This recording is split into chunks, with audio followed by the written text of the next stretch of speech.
Kirby, just, I guess, open-ended question on how this game kind of felt to you. 34-7 on the scoreboard's impressive. Florida technically outgains you. The action in the game pretty much decisive late in the first half, those 2 minutes with the 3 scores in a row. Just what's the takeaway for you from this game?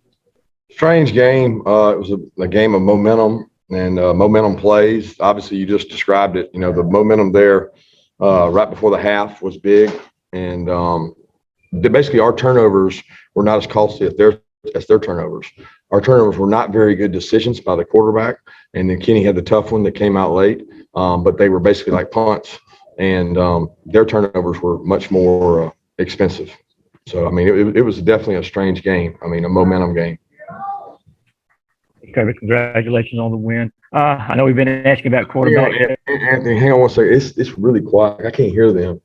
I can barely hear what they're saying. I'm almost going to read their lips all the way up. All right, try again, Anthony. It's loud. Coach, it's better. Yeah, it's better. Awesome. Yes. No, I know we asked about the quarterbacks, all the time, but just kind of talk about what kind of, what went into your decision this week, working JT, working Stetson, and what was ultimately the reason for the call to go with Stat? Ultimately, the reason was continuity. Stetson's done a good job. Probably the next biggest thing was that JT had not really been in practice as much as Stetson going back to last week. So we went with a guy that's been practicing the most and been out there the most. JT felt good last week, and then he took quite a few reps this week. But at the end of the day, we went with the guy that we think had the most continuity, and we thought we were playing well offensively. Let's go to Chip Towers and then Jake Rowe. Yeah, following up on that, Coach, just was there any did you go into this game thinking that JT would or could play? I mean, obviously Stetson himself said he didn't feel like he played very well, and I don't know if was there any consideration of bringing JT in, or could he if you needed him? Yeah, we felt like he could play if he needed to. JT practiced well. He didn't feel like he had much pain during the week. He felt really good during the week. But again, we went with the decision of continuity, and JT has not really been able to practice, guys. I mean, he took a few reps last week, and then he took more reps this week. And when you go 3 weeks without taking reps, I think it's really hard to do. And I know you want to keep asking questions. I get it, guys. But at the end of the day, we went with continuity. We think we have 2 really good quarterbacks. And I'm very pleased with both guys. I'm really pleased with the way JT handled things today. He was over there helping Stetson the entire time, making calls and communicating with the receivers. Kirby, talking about you guys defensively, Nolan Smith, kind of a flurry of plays there for you guys with the interception. Can you just kind of talk about that impact, that little moment kind of he had there, and the big plays he made? Yeah, he's one of our emotional leaders on the team. He practices really hard. I think what he does every day is works hard, and I'm really pleased that he got the results. Coach Lanning, Coach Schumann, all our coaches stress so much about getting turnovers, and Nolan's one of the main ones that's always trying to get that. He ripped that ball out. That was probably the play of the game because he was running for a first down coming out. They had schemed up a really good play, quarterback power, and the pile was moving forward. And Nolan was able to get the ball out, which is the most important thing in this game is the ball, guys. And when you get those, it makes it easy to win when you get 3 and 4 turnovers. Let's go to Mark Slaybaugh and then Dean Legge.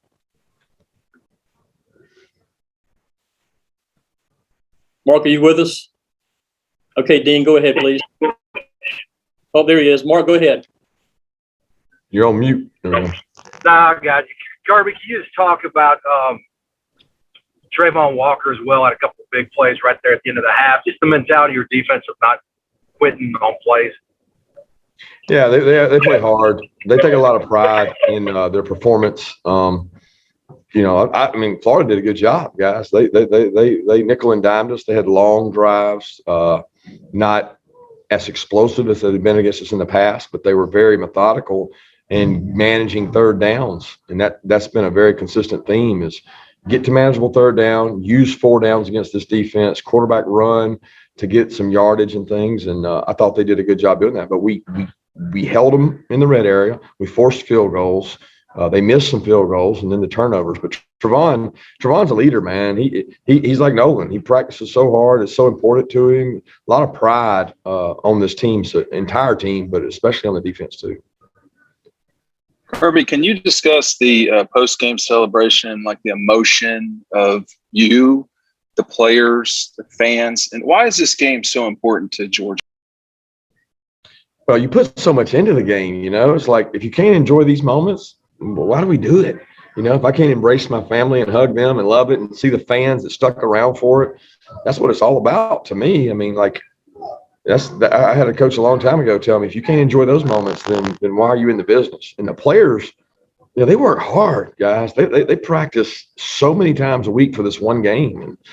And I want them to enjoy it. I want them to see the emotion of it. It doesn't matter to me that it's Florida. It matters to me that it's our team and they won.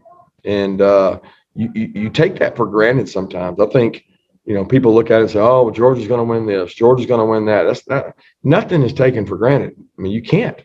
You got to go out and practice. And when you do well and you perform well, you should celebrate with the players so they can see that side of you. And certainly proud of our guys for handling the celebration. I thought we played with great discipline today. Let's go to Mark Weiser and then Mike Griffith. Kirby, Stetson wasn't thrilled about the way the offense played today. Obviously, you guys still won pretty handily. Do you judge the offense kind of in a vacuum for what they do, or complementary football with a great defense and good special teams as well? Both. I mean, answer to that question is both.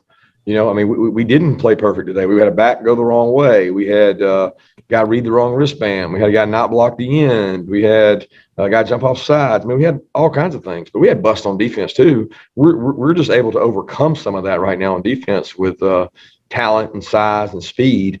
And offensively, we did not play our best game. And Stetson didn't play his best game. He did play well enough to win. He did do the things he had to do with his feet. Two really big plays in the game I thought he made with his feet, and he made some good throws too.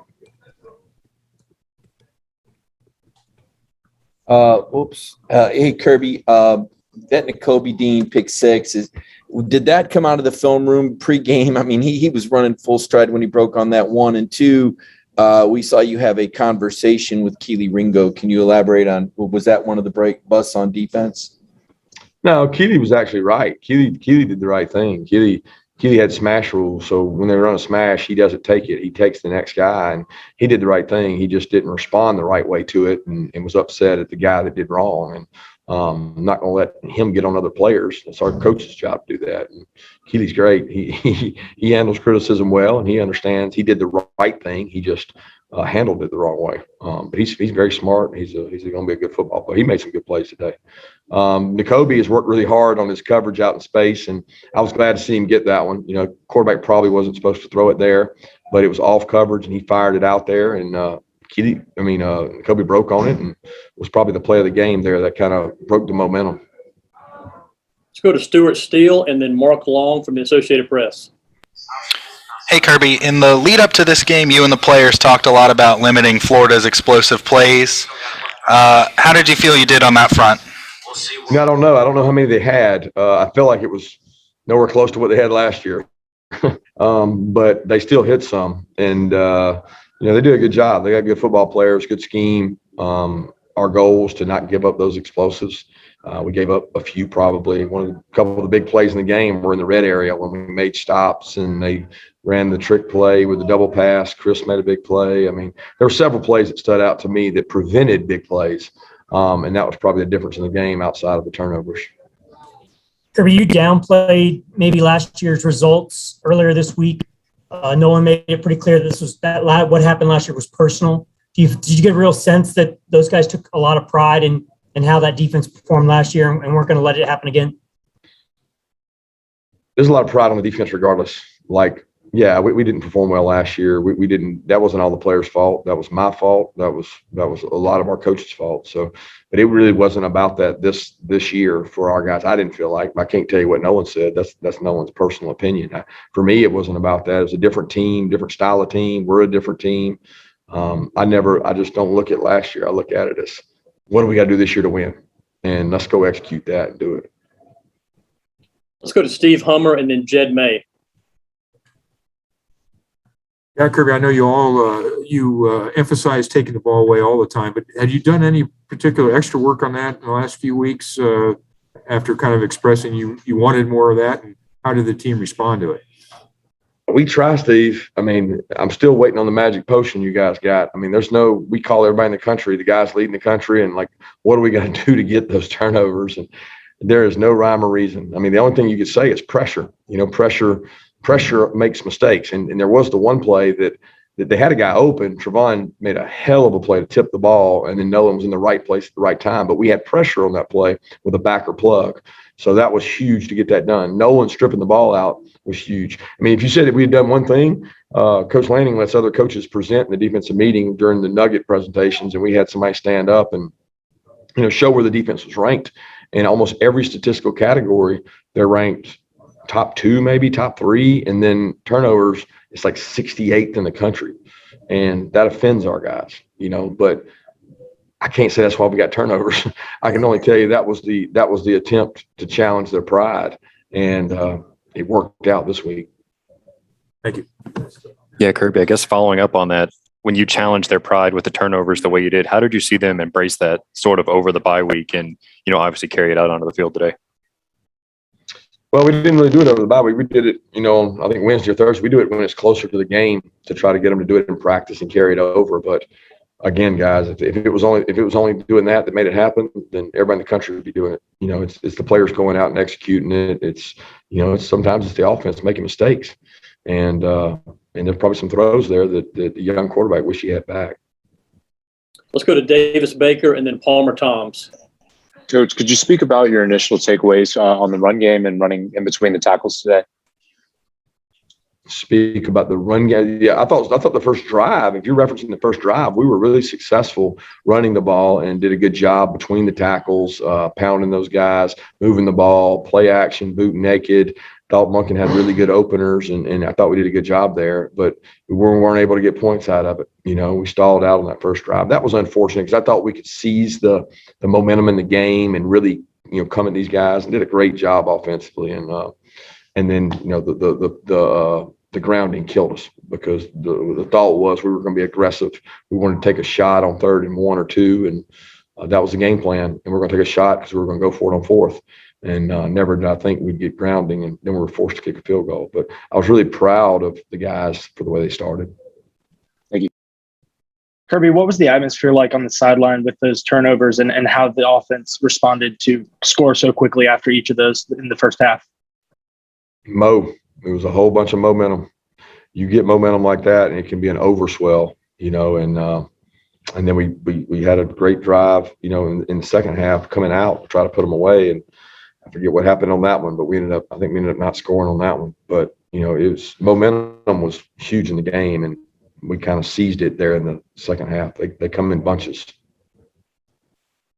Let's go to Ross Dellinger and then Connor Riley.